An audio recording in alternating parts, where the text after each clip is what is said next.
lang yung nagre-repaint tayo, no? Pinalitan natin yung kulay nung una kasi mukhang iba eh, pusyaw ang dating ito. Ayan. So ginago natin yung kulay. Ayan. So yun, thank you po kay tita ng Norway na po. Pananali po na tubay. Mamaya na lang, lalabas mo. Meron. Eh, ano pa tayo, baka bigla pang umulan eh. Hindi rin natin mapuntahan. Magluto muna. Magluto muna ikaw, kuya. O, ingat kuya ha. Ayan. Magluluto muna si Kuya Mando. Ako naman dito magpipintura. Ano pa? Roto. Traktor ba? Traktor. Traktor. Traktor mo si Kuya. Yun, roto yung ibig siya mag ano siya. Sa traktor may tumawag na naman yun mga kajuli pag ano naman. Si Kuya Mando kasi halos lahat ng mga bukirin dito na malaking bukirin dito. Si Kuya Mando talaga tinatawag. Halos talaga karamihan. Huwag man napakarami din ba nagro-roto dito o marami nagtatraktor. Yung mga kaibigan na Kuya Mando dito, yung iba dito, ganun din ang trabaho. Nagtatraktor din. Tinatawagan din. Pero si Kuya Mando talaga pinaka ano rin dito. Sobrang daming customer, ika nga.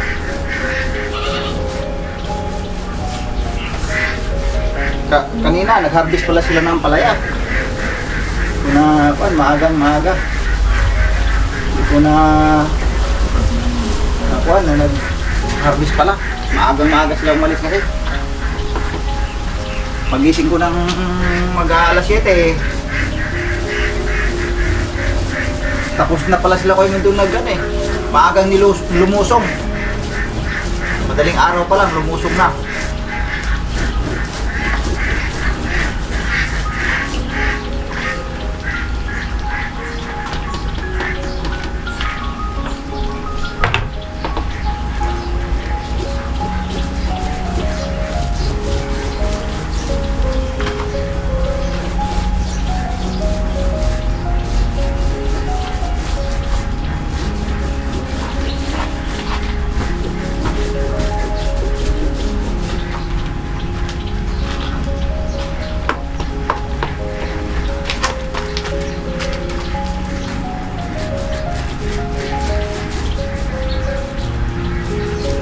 Kaya pag tag-ulan mga ka-journeys, Kuya Mando dito, hindi mo na matatagpuan yan dito. Magsimula na talaga yung ulan na tuloy-tuloy. Nasa bukid na yan. Kasi ang daming nagpapatraktor. Sunod-sunod ang tawag niyan. Minsan may magpapatraktor na 2 oras lang. Minsan naman, isang buong maghapon. Yan. Per ora ang labanan dyan. Sanay na sanay si Kuya sa ganung kuwan kasi yung pagtatraktor ka, sanay na sanay siya dyan. Yan talagang expert niya eh.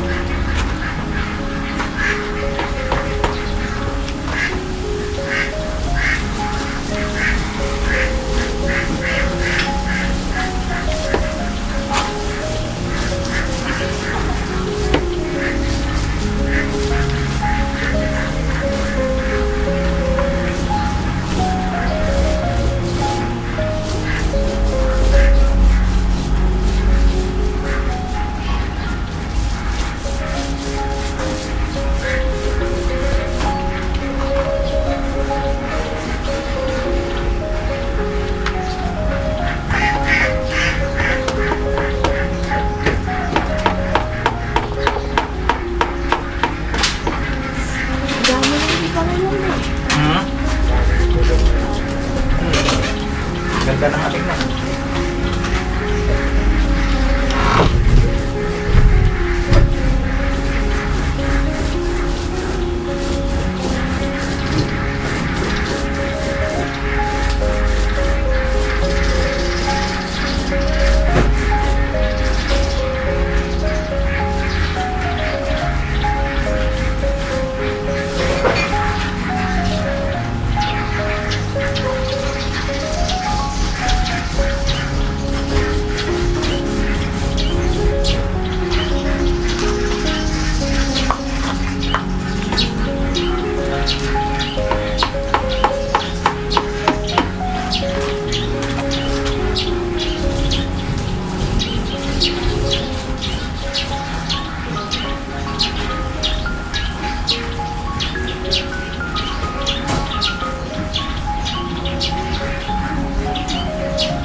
tayo. Nalubat eh.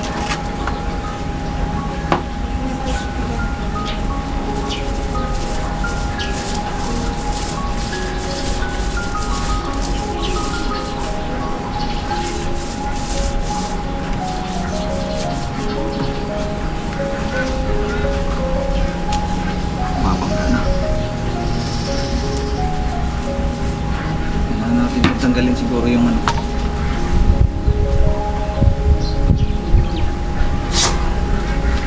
Kaya pagkatapos dito, tanggalin na natin itong ano.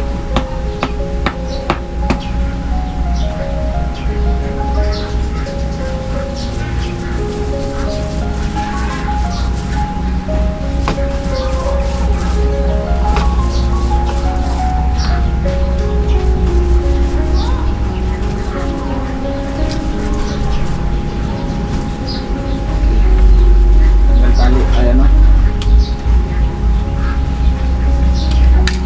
Bumabangga na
mga singit-singit na yan ay ano lang yan.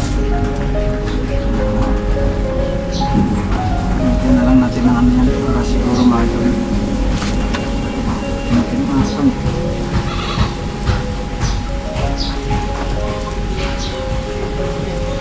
bas na naman bas.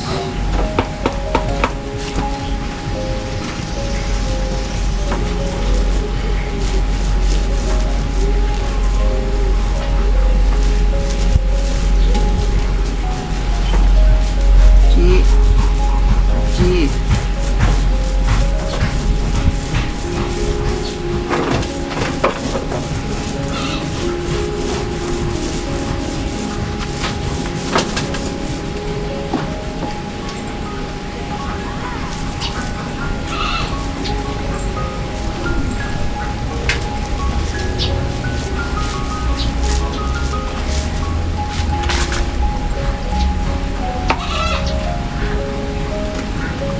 Excuse me. So yun po mga ka-journey, lipat natin sa kabila. Pagkuha ko isang battery din, isang piraso, nandyan sa upuan. So yun po mga ka-journey, lipat na tayo dito. Palubat na yung aking camera. So dito naman tayo. No? Pwesto ng ating mga camera.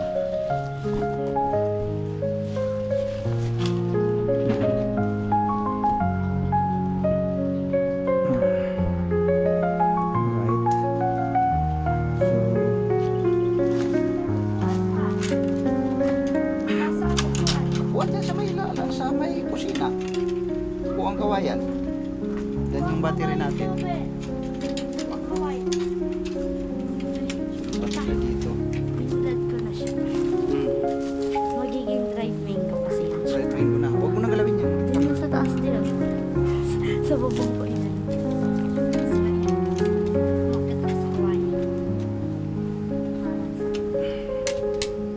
Gumagawa sila ng ano, yung dried mango. Yung mangga nga kinuha namin. Hindi kasi ano, manipis lang yun. Yung mangga kinuha namin doon ni Kuya Mando na ano, yung pico.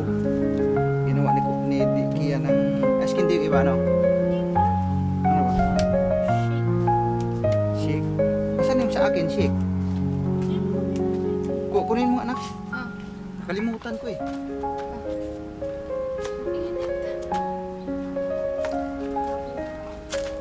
Kunin mo yung aking shake dyan kay, ay, then, nandyan sa may, ano? Shake ko, shake. Oo, nandyan sa may upuan. Tangpo na ka dyan. Nandyan? Makina. Tangpo pala to eh. Shake muna tayo mga ka-journey. Yung mangga nga na napulot namin doon sa kabila.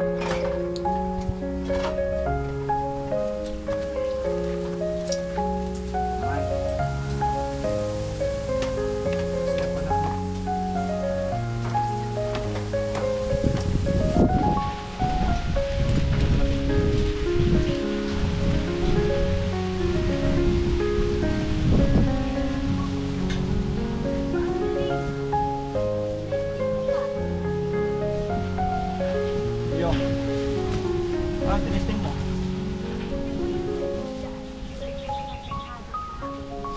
Oh.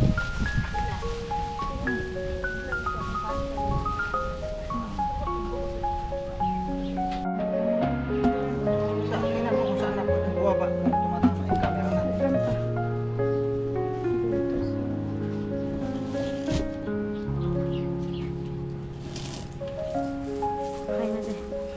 Usod ka pa din. Nakikita to eh. Ay. Ayan na pala. Ayan.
ilalim.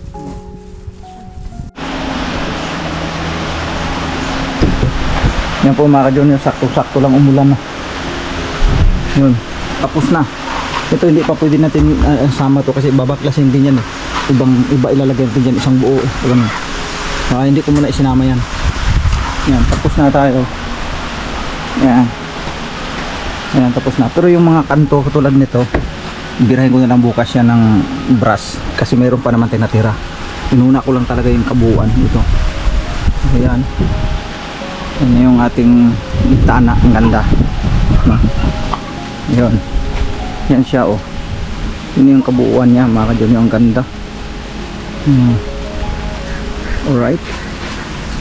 So yun po mga ka-journey, hanggang dito na lang yung aking vlog ano. Thank you very much po sa pagsama nyo po sa vlog kong ito mga ka-journey. Hanggang dito na lang at maraming salamat.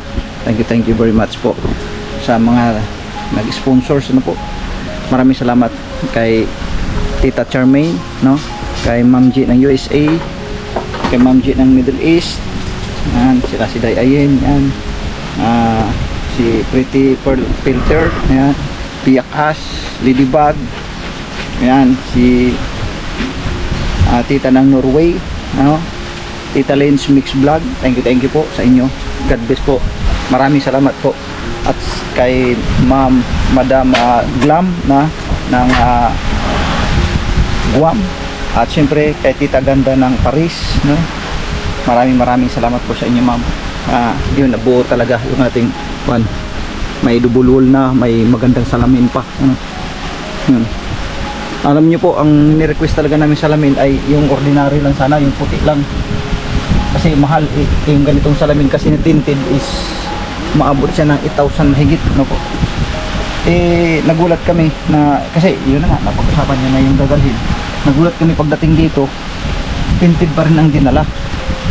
Siyempre kaibigan kasi ni Kuya Mando yun, kumpare ni Kuya Mando. Sabi daw ng ano, alang-alang kay Kuya Mando, nahiya daw sila kay Kuya Mando. Ngayon, hindi na lang, tinted.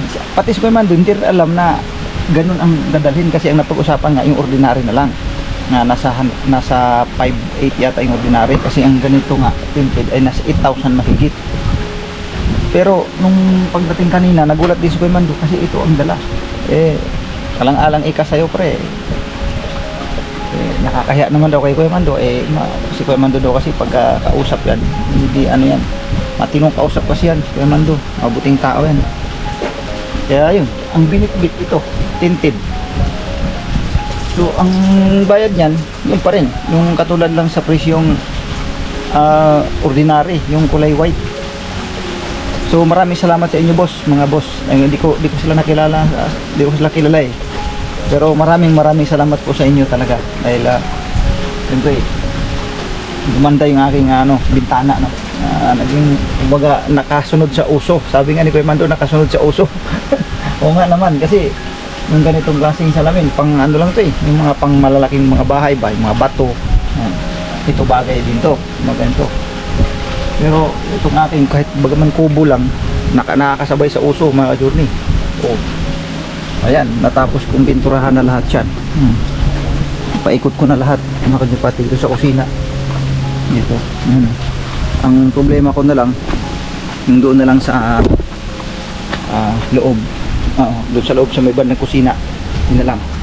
So, kunti na lang talaga mga ka-journey. Kunting-kunti na lang. Matatapos na natin to. Ayan. Alright. God bless po. Maraming salamat po sa inyo. Bye-bye.